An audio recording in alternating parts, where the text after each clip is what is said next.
Welcome back. You are listening to the Mari Mukwanda Show on Salam Media. Well, just a little bit of a trivia for today. September 8th marks International Literacy Day.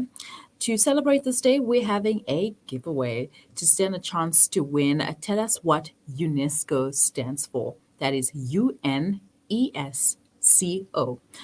Tell us what it stands for and send your answer to 061 766 0355. That's our WhatsApp number with your full name and area. And the winner will be announced today at 3 p.m. on Inspired Afternoons with Appa Mariam Mia. And for more details, visit Salam Media's social pages. Remember, all you have to do is answer what UNESCO stands for, and you could be walking away with an awesome prize. I'm not going to tell you what that is. Follow Salam Media on social media to find out exactly what that prize will be. Moving forward, it is 9 minutes past 12, and today we just had to do make little adjustments and changes with our marriage segment, but we are having it right now. We're going to be discussing job loss and how it can affect one's marriage. Unemployment can have damaging consequences for individuals and their families. Job loss often means lower income, increased poverty, risk, and worse future employment prospects. Evidence from around the world shows that those who are unemployed have worse life satisfaction, happiness, and mental health than those that are employed. To discuss this topic with me is our relationship coach, Sakina Phumelele Dolamo, who is on the line right now. Assalamu alaikum wa rahmatullahi wa barakatuh. Wa alaikum salam wa rahmatullahi wa barakatuh. How are you, Sister Mariam? Alhamdulillah, all good in yourself? Alhamdulillah, no complaints. All right. So, when it comes to job loss, it's not something that, we think that it can happen to us, although it can happen to anyone. Job loss can happen to absolutely anyone. And right now, with these circumstances that we're living in with COVID-19, many people have lost their jobs already, and that has also affected livelihood. It has also affected the way we do things and see things, etc. So, how does job loss affect a marriage? Job loss can affect even the most solid of marriages because you find that one spouse was contributing financially to the relationship. They now have to think of different ways to cope and manage the household income and the household lifestyle. So you find that it creates a lot of tension within the relationship. There's a lot of quietness, loneliness, or the other way can be a lot of aggressiveness because now the expectations of the relationship have shifted, and the household routine as well will have to change in terms of the lost income. Mm-hmm. What are the emotions that a job loss triggers? I know you just mentioned aggressiveness. What aggressiveness would be on whose side? The spouse that lost the job, or the spouse that was on the receiving end? It can be both. It can be both because now, as I said, the expectations have shifted. The one spouse, maybe who was providing or had an income, they are now frustrated as where will they get the income. The other spouse is also wondering how are they going to cope with the new situation. They can lose their self-esteem as well because we attach our identity a lot to the jobs that we have. They can how can I put it? They can experience a lot of anger. Why me? Why now? I don't see my notes, but a lot of worry as well about the future as to how can I deal with this? What's going to happen if they were paying for the house? Where will they be living? So those are the emotions that they could be experiencing, and both spouses, and not just one spouse, but moreover the one with the job loss. Mm-hmm. So, do men differ from women on how they perceive job loss? Are men more, I don't know, I can't really say accepting of the situation, but do they perceive it differently compared to women? They do perceive it differently because, as we know, that mostly men usually they go towards jobs whereby it's just their only job and they only do that job. While with women, they are more they always have a solution. They always look for solutions. You find that women mostly, they can have a job, but on the side, they can be selling your Tupperwares, forever living and Side such things. So hustles. women are more used to having more than one stream of income. So they easily adjust to job loss, while men find it more difficult to adjust to job loss because they mostly believe in having just one source of income and they identify themselves with that source of income. So for them, when they have such a challenge, they more of a people who would sit and be more withdrawn and want to keep away from people. While we find that with women, they mostly make a plan. You find most women, they sit on the corner or sell something or around the neighborhood, the famous archer selling woman. But women they always make a plan. While when it comes to men, it's more difficult for them to look for alternative plans. Mm-hmm. Yeah, get yourself a person who can make a plan, because if they can't make a plan, then you are in trouble. Anyways, can unemployment ruin a marriage? Can it lead to a divorce? I think if couples are not used to having a conversation, I always emphasize on having open conversations as a couple. So if couples are not used to having those honest conversation with themselves, it can lead to a strain, either a separation or a divorce. And if couples as well are not, they wallow in the worry and in the anger and in the strain of the income loss, they can find themselves divorced. If couples are not solution based, looking for other sources of income, so usually if couples are used to having a spiritual, emotional, and other types of connections, so a financial loss might not be such a knock to the relationship if the spouse is not just relied upon financially, but if the spouse is someone whom the other spouse relies upon emotionally, spiritually, it doesn't take much of the strain in the relationship. But if the spouse is only financially available in the relationship, then it might cause a very what do you call it, a very heavy strain on the relationship, because that's the only role that the spouse was playing in the relationship. Mhm. Now, what about in a situation whereby the spouse voluntarily leaves their job and without telling their spouse that, you know what, I'm going to leave my job because I want to maybe work on my talents, do a new skill, learn a new skill, or do something else, but they just decide to, just leave the job and not sure of the way forward. I think it's very important to have a plan and to have a plan of action, especially if you are the spouse that your family financially depends on.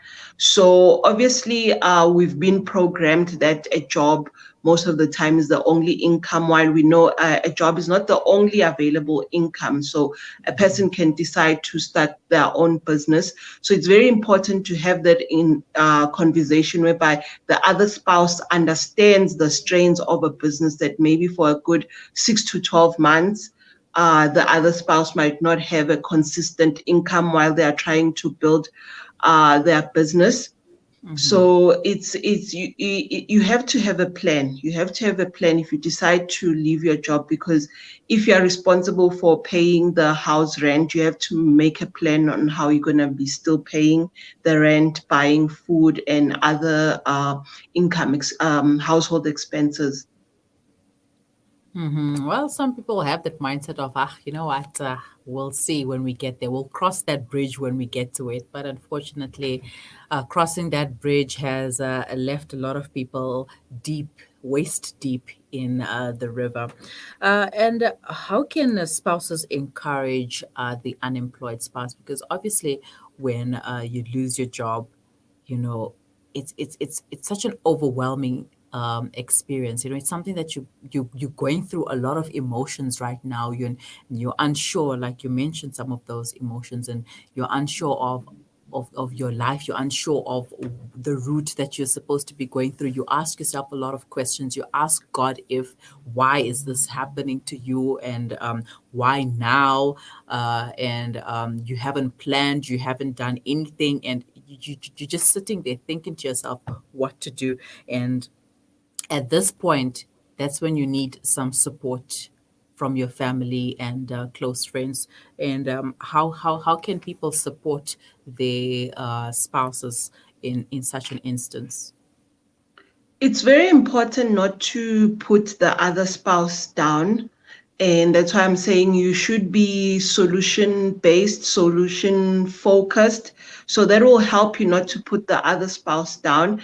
And it's also important for the other spouse to acknowledge what has happened to them and try to move forward from that. So you can participate in the house. You know, there are other household duties. For example, don't sit at home and be a couch potato just because you don't have work to go to anymore. Be helpful around the house. Look at your other skills. If you've got a hobby or other skills, look at how you can use your skill in order to bring about an income. And most of the time, you know, because we identify ourselves with our jobs, we have this thing of what will people say? You know, we Mm, attach our jobs to um, your community esteem. Or so it's very important to also think that the people you're thinking about will not be paying any of your bills. So if you can start a garden services in your area, you know, something that people need, every see what's the need around your area. If a garden services is in need, you can start doing people's lawns. Just always be solution based. Look around you. You know, I think corona as well has forced us actually to look into those things, what actually is in need. If you can cook, see if you can't do a cooking services. You know, some other people are at work. They might, when they come back home, they are too tired to cook. So see if you can't go into something like that. Always look into solutions. Go on the net, see what other people are out there doing, and see if you can try to get yourself some income. You don't even have to be looking at a bigger scale. You can look at small scale businesses and see what you can start doing from there. mm-hmm. All right. So now that we have these solutions, do you think it would be necessary to start now while the couple, while one of the spouses still has a job, or perhaps both spouses still have jobs? Do you think that now would be a good time to start if perhaps they haven't started, to sit down and say, these are the skills and talents that each of us have, and let's see what we can do going forward should anything happen to either one of us? Yeah, I think as people generally, we are too relaxed with our salaries or whatever income that we have. And it's important to look into more than one stream of income. And it's also very important to cut down on a lot of debt, because people like to get into debt a lot. You know, if you can cut that out, and wherever you're working, make sure that your employer pays your UIF, so that if anything happens, you are maybe covered for a good 6 to 12 months while you're looking for other sources of income. Just before I went on, there was a gold coin advert or something like that. Look into things that you can invest to, you know, perhaps as well at work, if you can look for, I don't know, what do they call it, the extra hours Overtime. employment.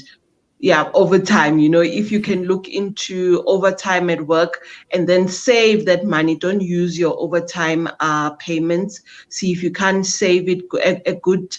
We need to save a good 10 to 20% of our income. Have an Mm, emergency fund. If something happens, have something covered. And I don't know if most people at work, they have stock files. So instead of yeah. getting into debt, maybe see if at work or your family, they have some kind of a stock file. Then you know that whatever you get from the stock file, you can use it to buy a big piece of furniture or cover whatever debt that you might be experiencing, because a lot of frustration as well comes from debt that you have, that if you lose your job, then you can no longer pay certain debts. And as Mm, well, it's important to cut down on expenses. If you use I don't know, Lux at home, see if you can cut down to other good no name brands. If you are used to going out a lot, see if you can cut that down and cook at home. I know a lot of people, because of the lockdown, they had to gain some cooking and baking skills, and they've been making yeah, I thought homemade people have already got pizzas. that sorted out, because since lockdown, that's like what, 5 months and you still don't know how to cook. Y- Yeah, so even during the weekend, I met someone who said no, they used to go out a lot, but since the lockdown, they've seen that they can prepare a lot of meals themselves. So even after the lockdown was eased, they are not going out, they're not eating out anymore, they just eat at home. So think about those solutions, where you can cut costs and live within your means. If you can even live below your means, try that. Don't use all of your salary every month and think, no, Mhm, I've got next month's salary to depend on, because it's life. Challenges come at mhm. any time unannounced, so try to prepare yourselves for challenges as much as possible. Mm-hmm. Yeah, well, rainy days can come at any time, and we have seen that with the pandemic right now. And you need to prepare for those rainy days. It can come today, it can come tomorrow, it can come anytime, but you just need to be prepared for them. And know if you fail to plan, you are planning to You're fail. planning to fail. Right. Thank you so much for your time, Phumelele. Thank you to Salam Media for always having me, and I love the new classes. Thank you, darling. It's not about the drip. It's about protecting my eyes from the blue light. So yeah. All Oh, right. all Have a right. wonderful day. Assalamu alaikum. Walaikum salam. Same to you. All right. That was Coach Phumelele Sakina Dolamo talking about job loss and how it can affect your marriage and what you need to do going forward. You need to plan, right, guys? There are people who plan their lives to the T, and they do that for a reason. If you can't plan your life to the T, at least plan it to the best way that you can do so, which is just about just writing things down and working through them. If you feel like your income is not enough at the moment, do something to get a second income. Side hustles are the things these days. In fact, if you don't have a side hustle, people look at you like, what? What you mean you don't have a side hustle? I have like five, six side hustles. I sell Tupperware. I sell Avon. I sell this. I sell that. No, that's not me. I'm just saying that. But anyway, side hustles are not a thing of the past. They're a thing of the now. And we are living in difficult economic times, so they are necessary. So start planning your life and um, plan it to the best way that you can. In fact, like I said, if you fail to plan, you are planning to fail. Please send us your comments, questions, queries, or suggestions to our WhatsApp line. The number is 061 And also, you can send your comments to our Facebook, Twitter, and Instagram. And I actually have a Twitter shout out here, which I was supposed to make earlier, but I forgot. But anyways, here's a Twitter shout out to at Melanated King. 21. Yes. Thank you for tuning in. Another Twitter shout out to Ahmed Junda. Thank you for tuning in as well. And yeah, guys, keep it locked down. You are listening to the Mari Mokonda Show on Salam Media. And don't forget the competition that we have for 3 p.m. Today is International Literacy Day. So to celebrate this day, we are giving away something. Tell us what UNESCO stands for and send your answer to our WhatsApp line on 0617660355 with your full name and area. And the winner will be announced at 3 p.m. on Inspired Afternoons. Follow Salam Media social media platforms to know more. Just stay with us. We will be right back.